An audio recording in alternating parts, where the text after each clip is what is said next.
Mr. Speaker. Mr. Speaker, I am opposed to this bill. And I'm surprised that the Honorable Sankok, who spoke eloquently before me, said everything in opposition to the bill, then concludes that he's supporting the repeal. I really don't understand. But I will leave that to himself and his conscience.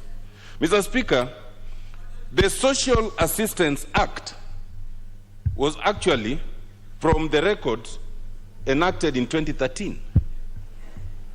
Now you are speaking almost a decade, in fact over a decade, almost a decade.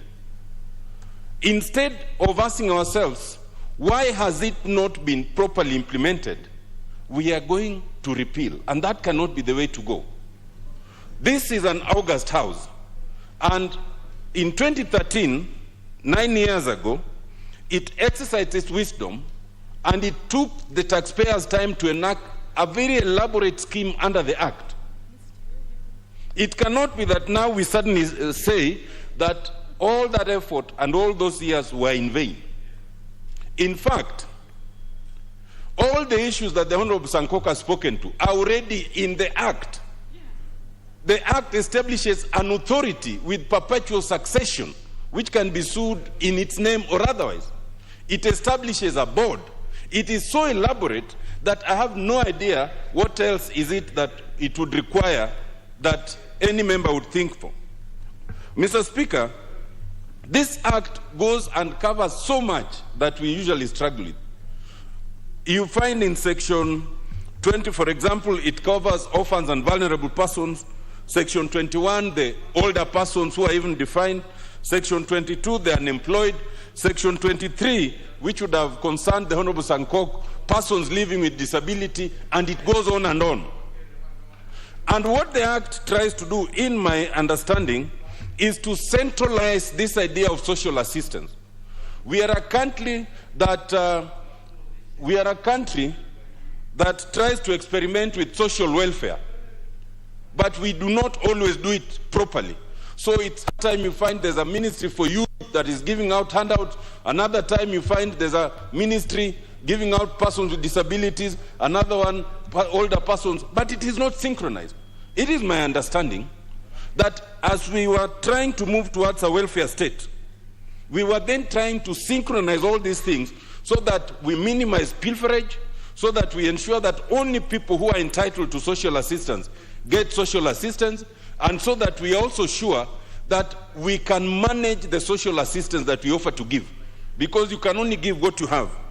Now, in all this, Mr. Speaker, I am not sure I'm persuaded or have been made to fully understand why this elaborate scheme that we sought to implement 9 years ago has not been implemented, and instead of moving towards implementation, we are moving towards abolition, because the Honorable Sankok, once you repeal, there's nothing to talk about. It is dead like a dodo. If you want to start anything else, you will start from scratch. In my understanding, if you enact legislation that is imperfect, you do not repeal it. You amend it and improve it.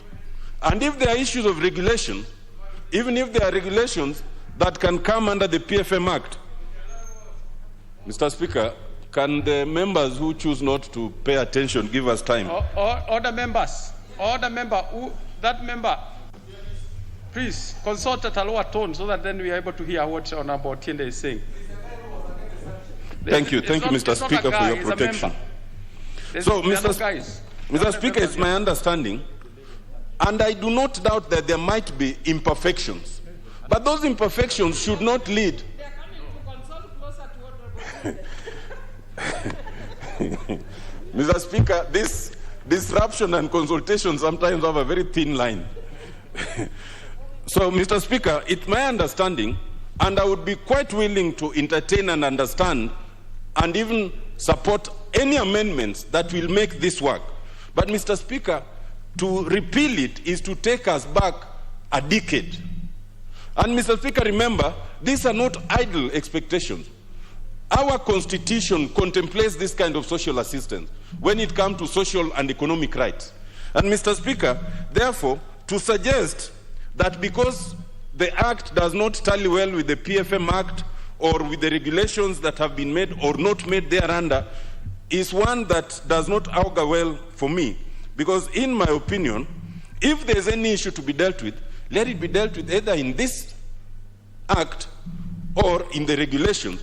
But if there are adjustments to be made, we cannot kill a good legal policy because of administrative shortcomings. Mr. Speaker, I oppose.